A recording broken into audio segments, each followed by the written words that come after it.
Tengan muy buenos días, chicos de noveno grado. Sean todos bienvenidos a una clase más de lengua y literatura. Estamos comenzando ya nuestra segunda semana del periodo. La semana anterior se pasó volando y ahora comenzamos ya con pie derecho nuestra segunda semana. Antes de empezar con el desarrollo de la clase de hoy, quiero felicitarles por su responsabilidad y por su dedicación. Ya desde la semana pasada se empezó a notar su gana, su deseo por querer hacer las cosas bien. Gracias por haberme acompañado en las clases de Google Meet que ya empezamos a poner en marcha. La verdad es que es muy bonito tener ese contacto, esa interacción con ustedes. Espero que no olviden, ¿verdad?, que vamos a estar llevando a cabo estas clases durante todo el periodo y que la idea es ayudarles a ustedes, apoyarles en cuanto a refuerzo, en cuanto a repasos, en cuanto a la lectura de las obras para que sus resultados sean positivos. Así que les felicito por su responsabilidad y les invito a continuar de esa manera. La reflexión del día de hoy nos dice, tu peor enemigo no te puede dañar tanto como tus propios pensamientos. Y si ustedes se fijan entonces, la reflexión de hoy tiene que ver con nuestra memoria, ¿sí? Con lo que guardamos o atesoramos en nuestra mente. A veces hay personas que nos pueden querer hacer sentir mal o que nos digan cosas feas o que nos hagan sentir de menos, pero eso nos puede hacer sentir mal. La respuesta es sí, pero no hay nada más poderoso que nuestra mente, lo que nosotros guardamos o atesoramos en nuestra mente. Si guardamos cosas que nos hacen sentir mal, recuerdos de cosas feas, recuerdos de situaciones que nos hicieron sentir mal o incómodos y lo volvemos a recordar y lo volvemos a recordar, eso nos hace sentir mal, nos destruye aún más que lo que las demás personas nos puedan hacer o decir. Entonces la invitación es que usted utilice su memoria, que usted guarde los recuerdos de cosas bonitas, que lo motiven a seguir adelante, que lo hagan sentir bien y eso le ayudará a que su autoestima, que su personalidad brille aún más de lo que ya lo hace. Entonces recuerde, su cerebro es poderoso, su memoria es poderosa, no conserve situaciones o recuerdos que lo hacen sentir mal, sino que por el contrario, piense en aquellas cosas bonitas y recuerde aquellas cosas bonitas que lo hagan sentir especial como usted es. El día de hoy vamos respecto al contenido a continuar con el tema del ensayo. La semana pasada ya estuvimos hablando de las generalidades del ensayo, ¿verdad? Tanto en nuestra clase de YouTube como en nuestro repaso de Meet vimos cuáles son las generalidades del ensayo, la estructura, el origen, las características y el día de hoy vamos a hablar siempre del ensayo, pero nos vamos a orientar a la parte de interpretación de ensayos. ¿Cómo vamos a hacer para interpretar un ensayo? ¿Cuáles son aquellos rasgos más importantes que debemos tomar en cuenta? Y además vamos a conocer cuáles son los subgéneros del ensayo, para que de esa manera, conociendo las características, sea mucho más fácil el hecho de interpretarlos. Así que continuamos con el tema del ensayo, que es bastante extenso, como yo les mencionaba, así que espero que pongan muchísima atención, quédense a toda la clase y recuerden que si hay alguna duda, la pueden externar al final, ¿verdad? En nuestro espacio de preguntas y respuestas, que siempre va a estar disponible. Y si no le surge duda ahorita, en el momento, pero si le surge alguna duda después, pues para eso vamos a seguir reuniéndonos en Meet durante esta semana para que usted exprese o externe alguna duda, alguna interrogante y siempre va a ser un gusto para mí poderles atender y poderles ayudar en sus inquietudes. Así que gracias por estar conmigo este día lunes a las 7 de la mañana. Espero que tengan un muy bonito día y una muy bonita semana. Les deseo desde ya éxitos en todo lo que hagan y pongamos muchísima atención al tema de hoy. La interpretación de ensayos. En este contenido vamos a continuar siempre dentro del tema general del ensayo. Si ustedes recuerdan, la clase anterior empezamos con las generalidades, ¿verdad? Con el origen, las características, la estructura. Pues el día de hoy vamos a continuar siempre hablando del ensayo, pero esta vez nos vamos a orientar a la parte de la interpretación de ensayos. Para esto es necesario poder tener muy en cuenta cuáles son los subgéneros del ensayo, cuáles son los distintos tipos de ensayos que podemos identificar y de esa manera nos será mucho más fácil la parte de la interpretación y de la comprensión de los mismos. Así que eso es lo que vamos a ver el día de hoy. Tenemos acá una frase que es muy relacionada con el tema que dice, el que comprende bien se expresa bien. Y ese es precisamente uno de nuestros objetivos con el desarrollo de estos temas. Para comenzar, vamos a hacer una especie de retroalimentación o de repaso y vamos a recordar que el ensayo es un texto escrito en prosa que expone una interpretación personal acerca de un tema. Esto prácticamente es una idea cubierta ya desde la clase anterior. Ya sabemos que es un género literario que se caracteriza porque en primer lugar está escrito en prosa y en segundo presenta una interpretación, una opinión, un punto de vista subjetivo y personal de un individuo acerca de un contenido determinado. También veíamos la clase anterior que el ensayo debe tener tres partes esenciales: la introducción, el desarrollo y la conclusión. Esto prácticamente es a manera de repaso para que no se nos olviden algunos elementos muy importantes y para que se den cuenta también que un contenido se va complementando con el otro, ¿verdad? No son temas aislados, sino que es una cadena o es una serie de ideas o de conocimientos que nos van a servir y que están relacionados entre ellos.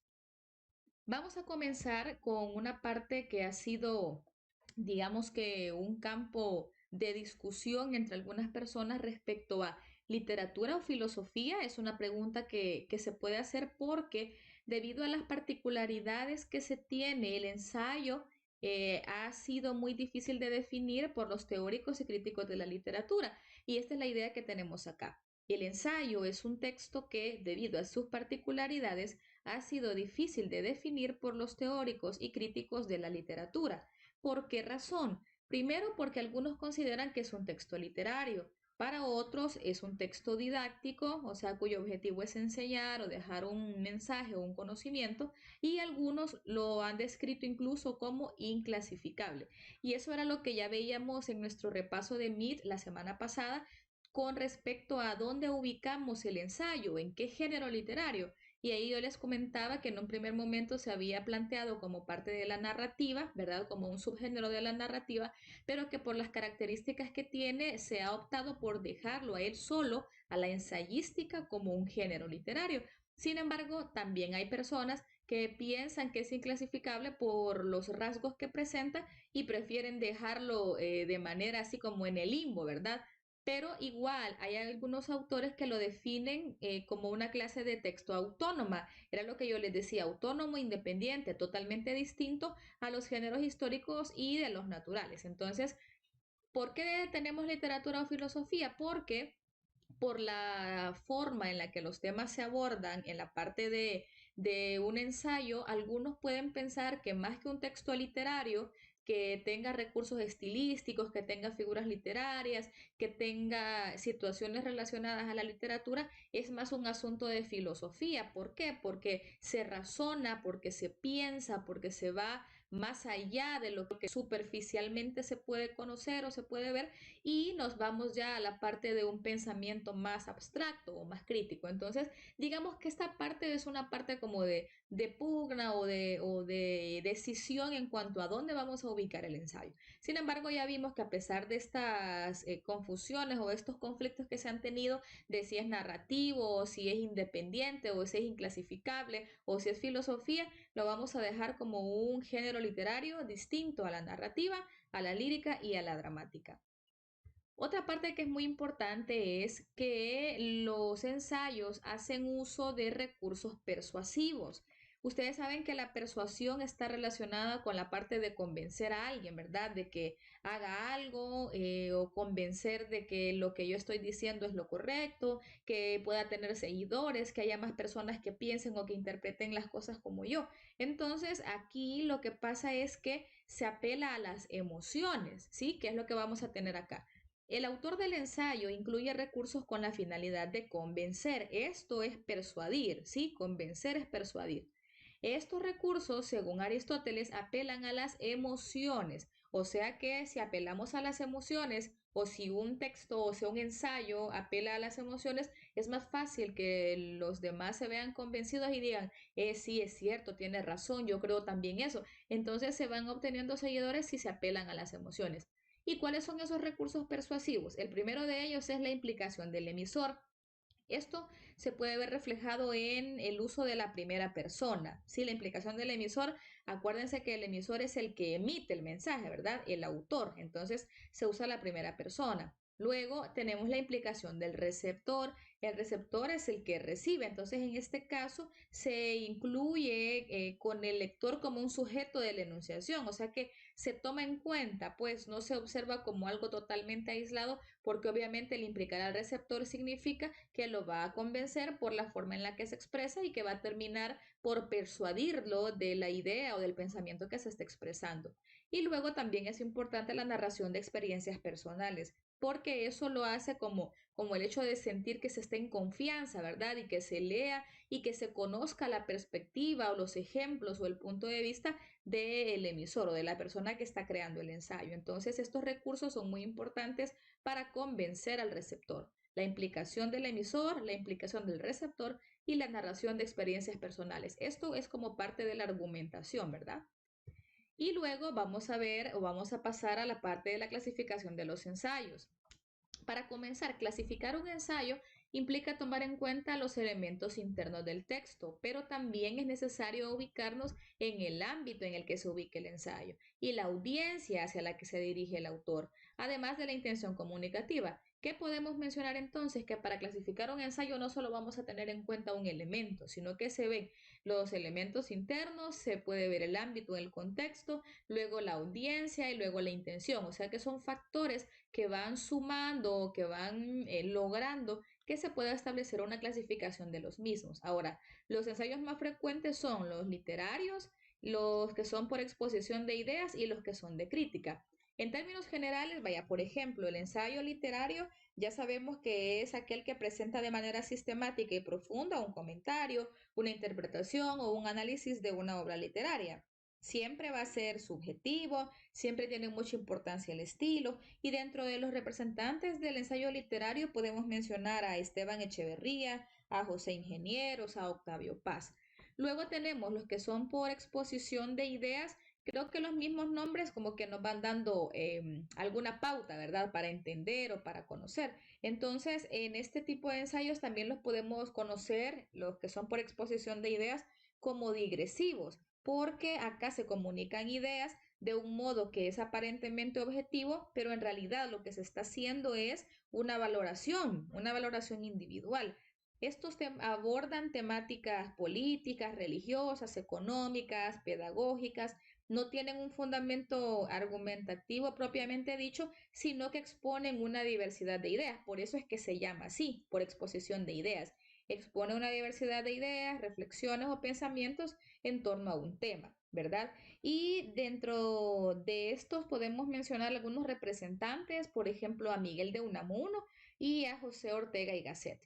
Y luego tenemos los ensayos de crítica. Estos se desarrollan en torno a cualquier idea, obra o actividad humana relacionada con una amplia variedad de temas, como la historia, la ciencia, la medicina, la literatura, y la intención, ¿cuál creen que es? Si es de crítica, es emitir un juicio de valor o varios juicios de valor respaldados con ejemplos. Sí, recuerden que los ensayos necesitan respaldo, no solamente decir yo creo o yo pienso, sino que entre más respaldos o argumentos se tengan, pues obviamente va a ser más persuasivo y va a ser más válido. Pretenden llamar a la reflexión, ¿verdad? Mediante el análisis del tema que se desarrolla. Y representantes de estos, bueno, tenemos a Michel de Montaigne, que fue el iniciador y que desarrolló sus ensayos de crítica. Luego también tenemos a José Enrique Rodó y también tenemos a Octavio Paz. Dentro de la parte de los ensayos, no quiero dejar de mencionar algo que es muy importante, que cuando nosotros hablamos de un tipo de ensayo en particular, no hacemos referencia únicamente a los elementos dentro del texto, que es lo que estamos viendo acá, ¿verdad?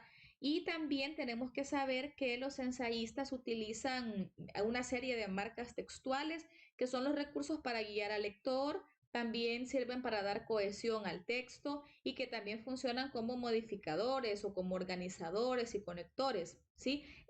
Un ensayo es una serie de elementos que van entrelazados entre ellos, no son ideas o no son islas, digamos, sino que todo el ensayo va estructurado, ya sabemos que tenemos la introducción, el desarrollo y la conclusión, pero esos van conectados entre sí. Tenemos marcas textuales, tenemos conectores, tenemos la subordinación de ideas y eso nos lleva a tener una comprensión del contenido de una manera más sencilla. Ahora, Vamos a pasar a los subgéneros del ensayo. Para interpretar un ensayo es necesario saber que existen varios tipos, ¿verdad? Tenemos bastantes subgéneros. Tenemos el subgénero literario, el filosófico, el psicológico, el social, el político, histórico, religioso y económico. Ah, ¿qué quiere decir esto entonces? Que existen muchos tipos de ensayo. Si ustedes recuerdan, una de las características que veíamos en la primera clase, características del ensayo, es la amplitud temática. Entonces, la amplitud temática significa que un ensayo puede ser de muchos temas. Entonces, esa amplitud temática es la que ha llevado a generar esta clasificación de los subgéneros. Sí, si yo, por ejemplo, hablo de un asunto que tiene que ver con la religión, entonces el ensayo va a ser religioso. Y esto también quizá no tiene demasiada complicación en cuanto a que se tengan que memorizar las características, sino que el mismo nombre nos va a dar la pauta para saber de qué se trata en el ensayo, ¿verdad? De qué se habla o qué ideas o qué tipo de ideas se van a exponer. Entonces, vamos a ver a manera general o vamos a ver de manera rápida qué es lo que principalmente se desarrolla o qué es lo que pretende cada subgénero del ensayo para que a ustedes les quede también en su mente la pauta de saber que existen estos tipos de ensayos y también conocer algunos rasgos importantes de cada uno. Y vamos a partir entonces del ensayo literario. Este ensayo, si ustedes recuerdan, hace poco lo acabo de explicar también en la clasificación macro que teníamos del ensayo. Cuando ya pasamos al subgénero, el ensayo literario es el que aspira a ser literatura, ya que es el producto de un esfuerzo estilístico, recuerden, para que sea un texto literario y aspire a ser literatura, necesita tener recursos estilísticos, que en primer lugar se centran en el estilo y luego que se conjuga también con la lógica, con la solidez de los criterios del autor y con la presencia constante de sus emociones.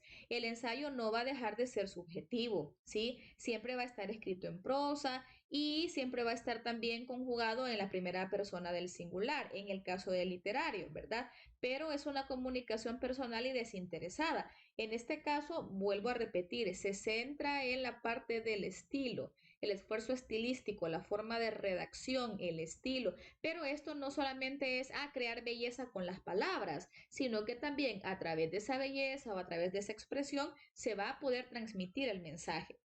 Este tipo de ensayos, los ensayos literarios, abordan temas universales y temas de actualidad, o sea que no vamos a encajonarlo en este tipo de temas tiene que hablar, pueden ser temas generales o pueden ser temas actuales. Luego también la estructura siempre va a corresponder a una tesis, a los argumentos y a la conclusión, que es la estructura que ya hemos manejado desde la primera clase. Se presentan los criterios del autor y utiliza recursos estilísticos, como cuáles podemos mencionar la metáfora, podemos mencionar símiles, que yo les mencionaba que son recursos bastante conocidos, que no necesitan una amplia abstracción o interpretación o que seamos expertos en lingüística y en figuras literarias, sino que son figuras sencillas, pero que ayudan a embellecer el texto, porque ese es el objetivo, ¿verdad? Un texto literario tiene que ser llamativo en cuanto a sus recursos. No por eso va a dejar de ser comprensible y no por eso va a dejar de ser sobrio o sencillo, que era lo que mencionábamos como característica principal del ensayo. Luego avanzamos al siguiente, que es el ensayo filosófico. ¿Qué pasa con el ensayo filosófico? Que este desarrolla temas propios de la filosofía y se escribe desde un punto de vista crítico y reflexivo. ¿Qué quiere decir esto o qué queremos mencionar respecto a esto? Que ya sabemos que aborda ideas relativas a la condición humana, tratando de explicar los aspectos que profundizan en la vida misma a partir de las distintas disciplinas filosóficas. ¿Y cuáles son esas disciplinas filosóficas? Podemos mencionar la metafísica, la ética, la política, la estética, la antropología, la lógica, en esta parte, y por eso es que a veces se confunde, bueno, ¿es literatura o es filosofía? Porque un ensayo, al ser tan amplio y al tener temáticas tan diversas, se puede ubicar como ensayo filosófico. Se organiza según algunos aspectos, por ejemplo, trata temas de las frustraciones o los logros de una persona dentro de una sociedad. No es necesario que tenga opiniones concretas ni un tema definido, pero sí debe mostrar argumentos claros, ¿verdad? Ya sabemos que si aborda temas relacionados a distintas disciplinas filosóficas, entonces va a ser un ensayo filosófico. siempre va a estar en primera persona y también incluye argumentos. Eso porque se los estoy mencionando nuevamente, para que ustedes no olviden que un ensayo debe tener argumentos. No solo es poner, yo creo que esto por esto y ya terminé. No, porque entre más argumentos se coloquen que respalden su tesis, que respalden su postura, entonces su ensayo va a ser aún mejor. Pasamos al siguiente, que es el ensayo psicológico. Imagínense que existen hasta tipos de ensayos psicológicos. Probablemente lo que menos se nos puede ocurrir es que existe este tipo de ensayos, pero sí lo hay. En este caso, este tipo de ensayo se enfoca en aspectos relacionados con la conducta humana. Esta es la clave. Miren, y por eso la imagen, si se fija la imagen, está bastante sugerente, ¿verdad? Bastante interesante porque tiene que ver con la conducta humana, con el funcionamiento de la mente y su desarrollo, las emociones, los pensamientos, los prejuicios, las actitudes, los sentimientos y los valores, con la finalidad de orientar a la reflexión. Muchos de los ensayos tienen ese objetivo, ¿verdad? El de llevar a reflexionar a la persona que lo lee sobre un tema, porque sí, es necesario que sepamos o que conozcamos que nosotros como seres humanos somos un universo completo, ¿verdad? Nuestra mente, nuestras emociones, nuestros sentimientos, nuestros valores son una cantidad de información o son un área de conocimiento súper amplia, súper vasta, súper grande y alguien que no tenga conocimiento sobre eso, pues difícilmente va a ser un ensayo psicológico. Sabemos que no tenemos que ser especialistas para crear un ensayo, exacto, también lo veíamos, no tengo que ser un científico o un psicólogo consagrado para hacer un ensayo psicológico, lo puedo hacer desde mi propia investigación, ¿verdad? Desde mi conocimiento, pero la parte de la reflexión de un ensayo psicológico está orientada a estos rasgos que yo ya les coloqué aquí. Dentro de algunos ensayistas contemporáneos de ensayo psicológico podemos mencionar a María Alicia Brunero, que es de Argentina. Tenemos también a Marcelo Colucci, argentino también, y está también Ana Teresa Torres, que es venezolana. No solo son ellos, ellos son bastante reconocidos o destacados por ensayos psicológicos, sin embargo no son los únicos. Luego tenemos el ensayo social. Fíjense que todos los nombres del ensayo tienen relación con lo que trata, ¿verdad? Es cuestión bastante de lógica. En este tipo de ensayo se centra el interés en los problemas que aquejan a la sociedad en general. Fíjense, problemas que aquejan a la sociedad en general, como la pobreza, el desempleo, la prostitución, la discriminación, el analfabetismo, las condiciones de vida en general. O sea que la sociedad es el campo de acción de un ensayo social, la sociedad. Y la sociedad tiene muchos rasgos en sí. Y lo que vamos a buscar o lo que se toma en cuenta en un ensayo social son los problemas.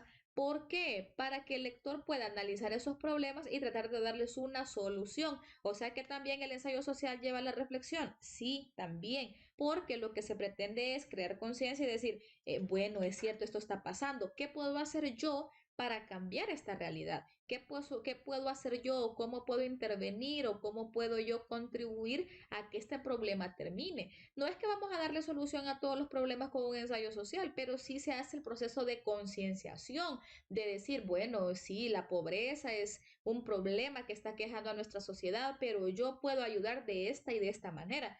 No es que el ensayo me va a decir haga esto, pero sí me va a orientar o a llevar respecto a algunas pistas para que yo pueda analizar, que pueda deducir y pueda actuar en beneficio de la sociedad. He ahí el nombre del ensayo social. Dentro de algún representante que tenemos de este tipo de ensayo está Edelberto Torres Rivas, que también es bastante conocido por hacer ensayos sociales. Luego pasamos al ensayo político. Igual, el nombre nos lo dice, ¿verdad? La temática de este ensayo gira en torno al quehacer de los sistemas políticos imperantes en una sociedad, dando explicaciones sobre problemas centrales en la política, tales como el rol que desempeñan las instituciones u organizaciones en el sistema político. Que vamos a darnos cuenta aquí entonces que tiene que ver con problemas también, o tal vez no problemas, sino que situaciones que giran en torno a la política y procurar dar explicaciones a esos problemas, ¿verdad? Ya mencionaba yo uno ahí que es el rol que desempeñan las instituciones o las organizaciones en el sistema político. También se puede abordar los esfuerzos para lograr una convivencia política dentro de la misma sociedad los procesos para la obtención del poder político y cómo algunos se aprovechan de sus cargos para beneficio personal, que son cosas que no están alejadas de nuestra realidad. Por ejemplo, nosotros cuántas veces hemos escuchado o hemos hecho críticas de nuestro sistema político, ¿verdad? De algunos elementos o de nuestros dirigentes, desde la presidencia, pueden ser los diputados, pueden ser los alcaldes, cualquier cosa. Y no es hacer proselitismo, sino que es situación o es parte de la crítica, ¿verdad? Del juicio crítico que alguien puede emitir. Dentro de los representantes que tenemos de este tipo de ensayo está Alberto Masferrer, ya sabemos que es de El Salvador. También tenemos a Juan María Montalvo Fiallos de Ecuador, a Álvaro Márquez Fernández de Venezuela, a Roberto López Sánchez también de Venezuela. ¿Qué quiere decir? Que hay muchas personas que se han dedicado a este tipo de ensayos porque tienen el juicio crítico o porque tienen la capacidad de analizar la situación desde su perspectiva personal, pero no orientados a que yo soy de este partido y vos sos del otro y entonces yo te voy a convencer, no, sino que esta parte es un poco más fuera del ámbito político propiamente partidario, ¿verdad? Sino que es criticar o es hacer una valoración de los sistemas políticos con el objetivo de abrir una discusión sobre la necesidad de pensar en la política, ¿verdad? Para lograr mayores niveles de justicia o de igualdad, de abrir espacios de deliberación política, aún dentro de regímenes democráticos, ¿verdad? Para resolver demandas ciudadanas. Entonces, ¿qué quiere decir? Que es necesario que nosotros estemos dispuestos a leer este tipo de cosas, porque a veces podemos decir, ay, no es que, qué aburrido. Y si es aburrido y yo no leo, no conozco, no abro mi mente, y eso lo veíamos en nuestro repaso de MIT, ¿verdad? De la semana pasada, que un ensayo nos puede ayudar a conocer ciertas cosas, y no solo los ensayos, la literatura, la lectura nos puede ayudar a conocer situaciones que no conocíamos, abrir nuestras perspectivas, darnos un amplio criterio, y es por eso la importancia de ella. Luego tenemos los ensayos históricos. Los ensayos históricos recopilan características de una época o periodo específico, así como la evolución de un fenómeno social a través del tiempo, es decir, describe hechos históricos. El mismo nombre nos lo dice, ¿verdad?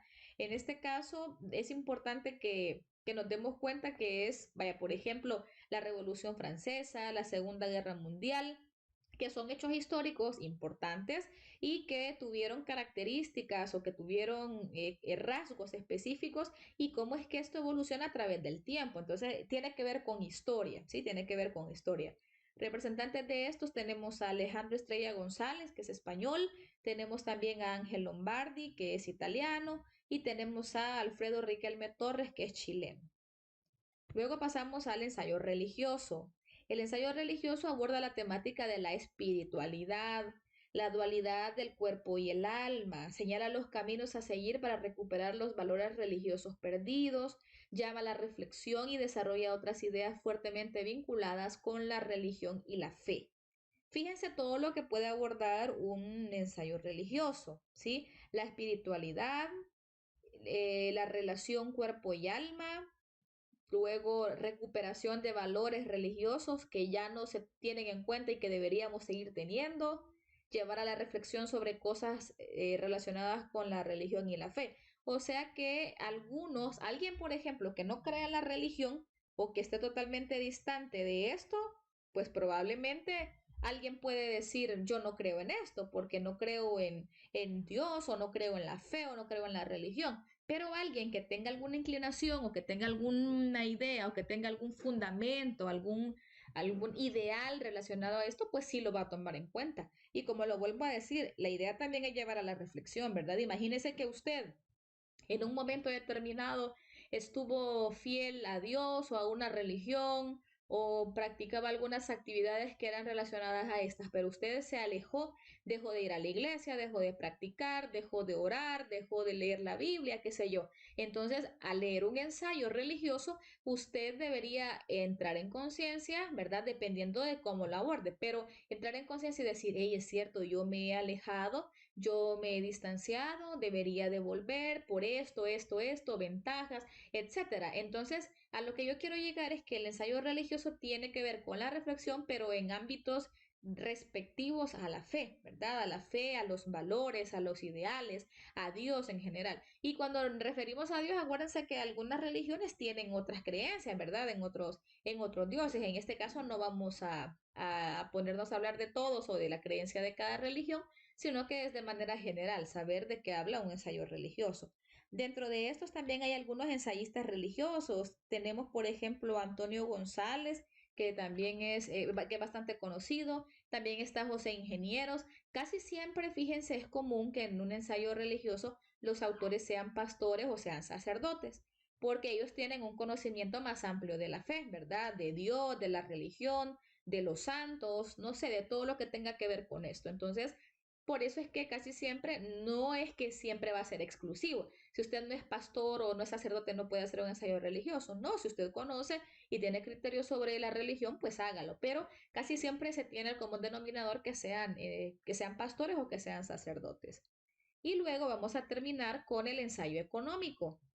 ¿Qué hace el ensayo económico? Exponer puntos de vista críticos relacionados con las actividades financieras de un país y el comportamiento de su economía, el uso de la moneda y su manejo en el mercado, entre otros. Si se fijan entonces, el nombre nos lo dice, actividades financieras, economía, comportamiento de su economía en general o a nivel nacional o internacional, la moneda, cómo se maneja la moneda, si está devaluada, qué moneda es, cuánto vale por ejemplo, en el caso de los pesos mexicanos o qué sé yo, es como analizar la parte desde la perspectiva económica, ¿verdad? Dentro de los representantes que tenemos del ensayo económico está David Hume y también está Francisco del Olmo García.